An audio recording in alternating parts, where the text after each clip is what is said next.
আচ্ছা আব্বা, এই যে সূর্য ওই কি আমার সাথে রাগ করছে? কেন রে বাবা, সূর্য তোর সাথে কেন রাগ হইবে রে বাবা?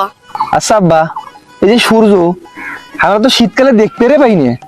হ্যাঁ, আরে হ্যাঁ আব্বা, মোর মনে হয় লাগছে কি জানেন, এই যে শীতকালের প্রতিশোধটা এক গরমকালে আসি নিবেন লাগছে। আইলে এলাম না, কি করবে মামা?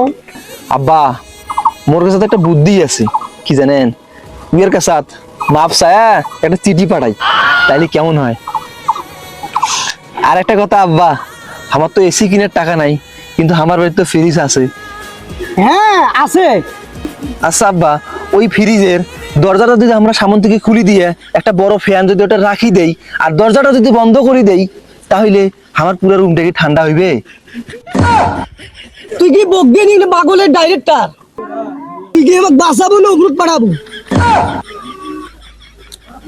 আরে আব্বা নয়, আচ্ছা ওটা বাদ দাও। আচ্ছা আমরা সবাই মিলে তাহলে ফ্রিজের মধ্যে বসি থাকি না কে? তুই যে ফ্রিজের ভিতর বসবো, এত জায়গা পাবো কোটে? কেন আব্বা, মুই থাকিম নরমালত আর তোমরা থাকবেন ডিফত। একটা কথারও কোনো উত্তর দিবেন না, আন্দাজি তারাস নারাস।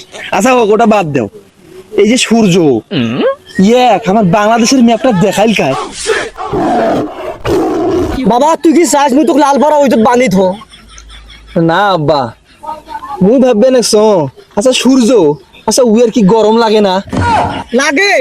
মুই ভাববে নাকছো উইয়ার যদি গরম লাগে তাহলে ওই কি ফ্যানের বাতাস খায় না? আব্বা, মোর মাথাতে একটা বুদ্ধি আসছে। তাহলে কি বুদ্ধি? বুদ্ধিটা কি জানেন, মুই বাড়ি যায় ফ্যানের সাথে একটা বরফ বান্ধি দিই। তাইলে কি হইবে? তাইলে ফির কি হইবে? আমার ঘরে শীতকাল চলে আসবে। আমার বাড়ি শীতকাল আসবে না আসবে তার সেটা মুই জানো না, তবে ডাক্তার আসবে। হ্যাঁ কেন আব্বা? তুই জুতে দিয়ে সৌরান, তোর হাড় হাড্ডি ব্যবহার ভাঙিবি। আব্বা, এই জুতিয়া দিয়ে যদি চৌরান আর যদি মোর হাড়াড্ডি ভাঙেন, তাইলে কি মোর শরীরের তাপমাত্রা কমবে? আল্লাহ, মোর মাথা গরম হয়ে যাওয়া লাগছে। হ্যাঁ, আব্বার মাথা গরম হয়ে গেছে রে। ফ্রিজ থেকে যাও না, বরফ নিয়ে আইসো, তাহলে পানি ঢালা লাগবে। আবার থামো, আসতেছ।